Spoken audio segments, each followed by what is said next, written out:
Xbox Game Pass, we're looking at December 2019 games. So these are all titles that can be downloaded right onto your Xbox right at this moment, or slightly in the near future. Anyways, let's get on to the list. These are all titles that I have enjoyed, whether or not it's been over the years or as of recent, and you can just download them through your Game Pass subscription and get rockin'. So first up, we have Halo the Master Chief Collection, and there's a reason for that, because Reach is coming. The legendary Halo title is finally being enhanced and added. It's going to bring a ton of new players, it's going to have a lot of new content, it's going to have tons of more Halo to play. And I mean, there's already too much, so this is a must-have experience for anybody on Game Pass. You have to try these games out if you've never played them before. And the addition of Reach is a great excuse to jump back into the mix.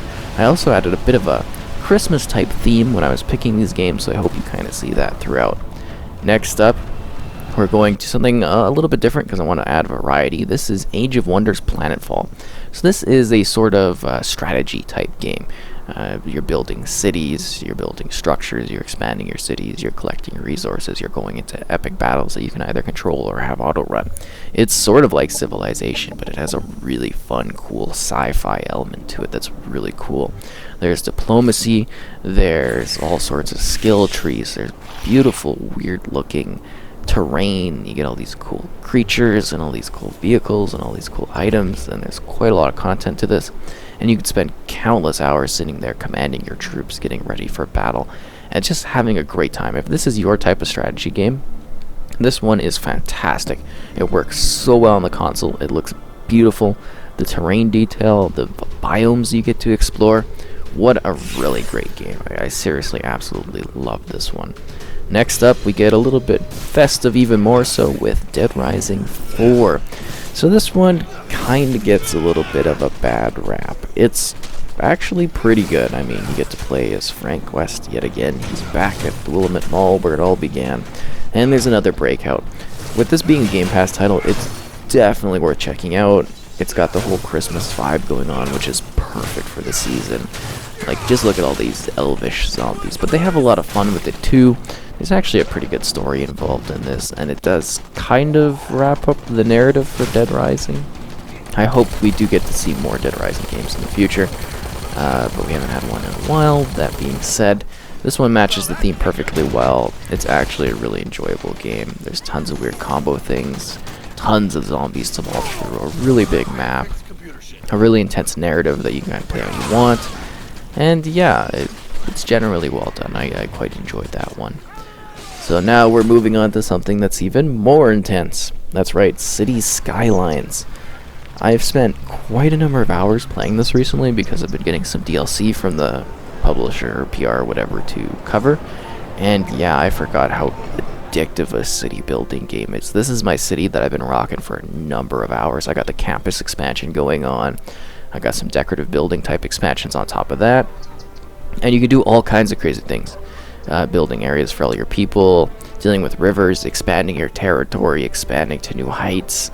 It's just a great game, and there's so much depth there and so much content. It really is quite unbelievable how much is actually stacked into cities. It's very intuitive, it's easy to build with, and it is something that you could just possibly sink in countless hours in. It's absolutely ridiculous how fun this is for me. I really do like this type of game. How much content is there and how they make it all feel so seamless is really interesting. Dead by Daylight. That's right, Dead by Daylight is the next one. I have so much fun in this. Friday the 13th is another great option, which I don't believe is on the Game Pass. So good if you want to check out a similar game to this. But yeah, I highly suggest Dead by Daylight. It's sort of a best of horror kind of genre. This is a multiplayer only title, so it's 4 people working cooperatively against someone that is a killer and trying to get them. There's so many iconic killers in this. There's like Michael Myers. They've got some custom ones that they made. There's the pig face person from Saw. There's, I think, the Scream guy is in there too now. They keep adding to it, keep expanding it. It's got a lot of depth because there's a whole skill tree, you prestige, there's weird characters, really well designed authentic maps from various series. A ton of fun. Highly suggest checking this one out because it is a really good time. A lot of fun if you have some friends too. Great multiplayer action in this one. Definitely suggest it. Next up, we get a little bit horror-ish. That's right. The horror is unreal with Alien Isolation. Now, this is the only one I didn't actually have installed still, because I own like a disc for this, so here's a trailer for it. But essentially, you're playing as the daughter of Ripley, and you're out trying to survive. It's very intensive. You still have a Kinect, it plays in with that, which is cool.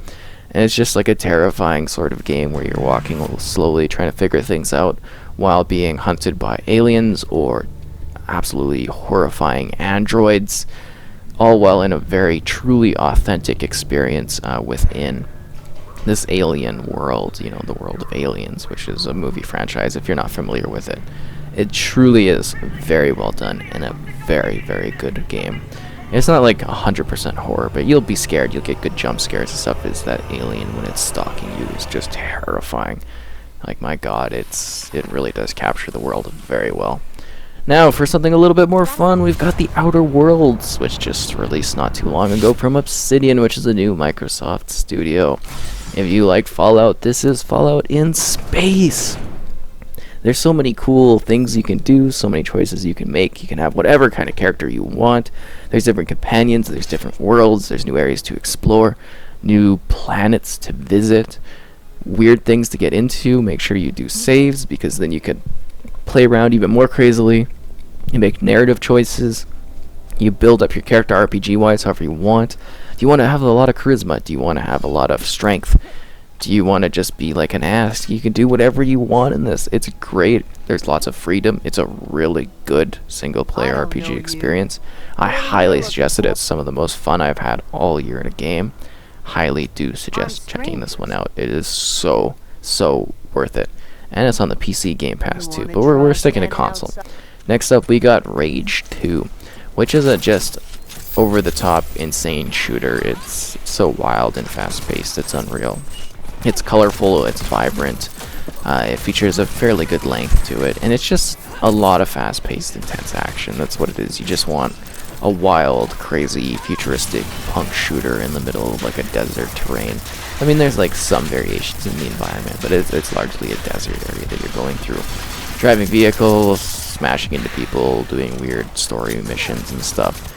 It's Rage, it's time to get angry, and it's time just to go nuts in a game, which is quite a lot of fun. It also looks really good, and it's a lot of action, and that's what this is. It's a high adrenaline filled shooter. I don't know what else to tell you. You go around blasting things, you kick it into overdrive to go nuts, and you just keep on blasting and keep on going. And I like the story too. I thought it was pretty good. Now on to another game that's completely different, and one that is often looked over quite a lot, is Killer Instinct Combo Breaker. Yeah, this is PC footage, by the way. I didn't have it installed on the Xbox. Yeah, I just captured it there. So you get a massive roster of characters. This is a fully realized version of Killer Instinct that was enhanced, updated, improved over the years, and I think they still occasionally, you know, put out little tiny updates and tweaks to it. But great roster of fighters. There's some fun appearances in here too by some of the Xbox branded characters. Again, large roster. Really fun game, fast-paced action, very accessible for a fighter title. Beautiful backdrops, great visuals, and I just absolutely love this one. I really hope there's a surprise Killer Instinct 2 down the road or something. Keep in mind that this used to be a franchise too at one point. This is like the first Killer Instinct, but you get what I mean. Really great game, fast-paced, looks really cool, and I just think it's awesome. Finally, we finish up with Fallout 4. Now, yeah, I quite like this Fallout. This was the one that really grabbed my attention in the franchise, believe it or not. I love the settlement mode, where you can just kind of get to, like, build a house with stuff and scrap you get. Well, not just a house, but, like, a neighborhood. And you can build a couple neighborhoods, and you can build them in all different areas, and you can get people doing trade routes, and it's a lot of fun. But on top of that, it's one of the few games on consoles to actually have mod support. So you get to walk around like this with a lightsaber on an Xbox. And you can mod other things, which is probably why the performance isn't too great in this area, because I have all these mods included, and it's just a lot of fun. And I got all the side characters with me too. You're not supposed to be able to have that many, but with mods you can do anything. It's really a game of freedom. There's a large open world to explore, and it does offer quite a bit. So I hope you like these choices. Let me know your thoughts, and if there's any that I kind of missed. But I'd like to do this in the future, so if you do like my suggestions, hopefully I will be back presenting more next year.